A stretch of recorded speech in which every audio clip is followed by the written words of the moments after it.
ಇಲ್ಲ ಇದು ಮೋಜ್ ಕಡೆಯಿಂದ ಆಗಿರೋ ಸಾಧ್ಯ ಇಲ್ಲ ಅಂದ್ಬಿಟ್ಟು ಪಟಾಪಟ ಅಂದ್ಬಿಟ್ಟು ಮಾಡಿಬಿಟ್ಟೆ. ಇಲ್ಲ ಅಂದಿದ್ರೆ ಸ್ವಲ್ಪ ಸಿಗಾಕೊಂತಿದೆ ಅನಿಸುತ್ತೆ. ಅಂದರೆ ಅವ್ರು ಏನು ಮಾಡೋಕ್ಕಾಗಲ್ಲ, ಸ್ವಲ್ಪ ಲೇಡೀಸ್ ನಂಬರ್ ತೊಗೊಳೋಕ್ಕೆ ಈ ಥರ ಎಲ್ಲ ಮಾಡ್ತಾರೆ ಅಂತ ನನಗನ್ಸುತ್ತೆ. ಏನಾಯಿತು ಅಂದರೆ ಮೋಜ್ ಆ್ಯಪು ನಾನು ಯೂಸ್ ಮಾಡ್ತಾಯಿದ್ದೀನಿ. ಮೋಜು ತುಂಬ ಜನ ಇವಾಗ ಮೋಜ್ನ ರೀಲ್ಸ್ ಮಾಡ್ತಾರೆ, ಎಲ್ಲ ಯೂಸ್ ಮಾಡ್ತಾ ಇರ್ತಾರೆ. ಅದರಲ್ಲಿ ನನಗೆ ಒಂದು ಮೆಸೇಜ್ ಬಂದಿತ್ತು. ನಾನು ತುಂಬ ಕಡೆ ಕೇಳಿದ್ದೀನಿ, ತುಂಬ ಜನ ಮೋಜ್ ಕಡೆಯಿಂದ ಟೀ ಶರ್ಟ್ ಇರ್ಬೋದು, ರಿಂಗ್ ಲೈಟ್ ಇರ್ಬೋದು ಗಿಫ್ಟ್ ಬರುತ್ತೆ ಅನ್ನೋದು ತುಂಬ ಜನ ಶೇರ್ ಮಾಡ್ಕೊಂಡಿದ್ದಾರೆ, ಮೋಜ್ನ ಯೂಸ್ ಮಾಡೋರೆಲ್ಲ. ಆ ರೀತಿ ನನಗೂ ಒಂದು ಮೆಸೇಜ್ ಬಂದಿತ್ತು.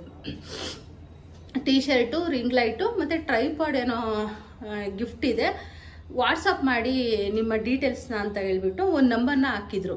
ನಾನೇನು ಮಾಡ್ಕೊಂಡು ನಿಜ ಇರ್ಬೇಕಂತ ಅಂದ್ಬಿಟ್ಟು, ಯಾಕಂದ್ರೆ ನಾನು ಇದೆಲ್ಲ ವಿಷಯ ಕೇಳಿದ್ನಲ್ಲ, ಸರಿ ಅದೇ ಇರ್ಬೇಕಂದ್ಬಿಟ್ಟು ಆ ನಂಬರ್ನ ತೊಗೊಂಡು ಆ ನಂಬರ್ಗೆ ಆಯ್ ಅಂತ ಫಸ್ಟು ವಾಟ್ಸಪ್ ಮಾಡಿಬಿಟ್ಟೆ ನಾನು. ಅದು ಸಿಂಗಲ್ ಟಿಕ್ ಬಂತು. ಒಂದು 5 ನಿಮಿಷ ವೆಯ್ಟ್ ಮಾಡಿದೆ. ಆದರೂ